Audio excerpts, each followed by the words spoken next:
Last time I showed you how to make garlic paprika bread. I like to experiment with different types of bread, so I decided to show you how I make this herb bread with oregano and basil. Start with 300 grams all-purpose flour, add 1 packet of instant dried yeast, 6 grams sugar, 6 grams salt, and about a tablespoon of basil and tablespoon of oregano. You definitely want to use dried herbs for bread baking. Give it a mix if you want to and add about half a cup of warm water. Start mixing the flour with the water until you create a dough. If you feel like you need more water, touch the dough first. It may feel moist when you push your finger in it, so don't add any water. Here you can see that the dough is still somewhat sticky. Keep that in your mind, it's going to be important later on. Dump the dough and any remaining flour on your workbench and start kneading. At this point, you should be much more certain if the dough needs more water or not. I hate to say it, but this is something you really get to know and recognize by the feel and practice. I added water 3 times, always just a splash to not overdo it, and it was barely passable when the dough was finished. Remember, you need to knead the dough until it becomes silky. If you're a complete beginner, just knead for 10 minutes.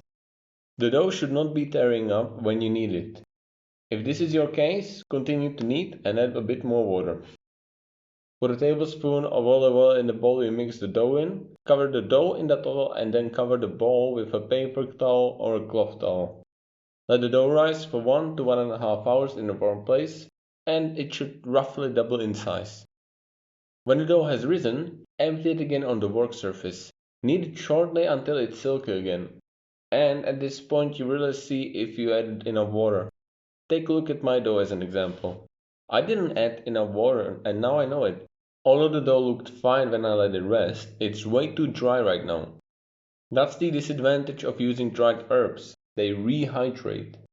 In other words, they absorb the water from the dough, making it too dry.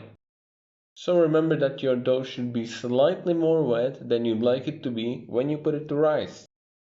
But if you ended up with dry dough as well, just add a splash more water.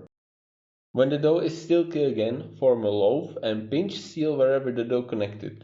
I put that on the bottom of the loaf. Place it on a shovel if you're using a pizza stone or on your baking tray. In both cases, use enough cornmeal.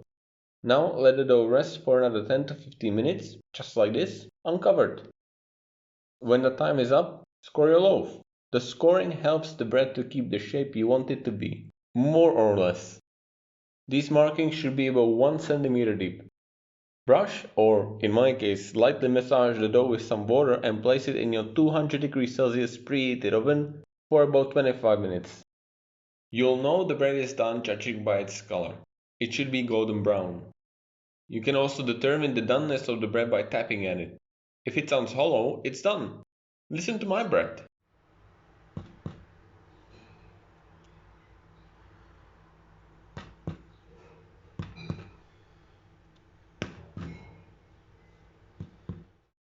Now let the bread rest until it's no more than warm on touch and slice.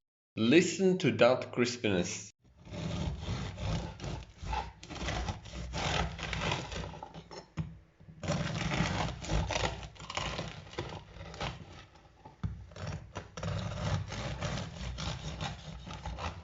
It smells and tastes so herby. And don't be afraid about the oregano. It doesn't overwhelm the flavor of the bread at all. The herbs play a very interesting symphony. And that's it. Enjoy your herb bread.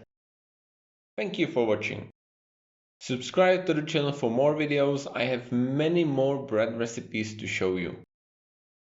Let me know in the comment section about your favorite breads or any types of bread you'd like me to try. And I hope to see you here again.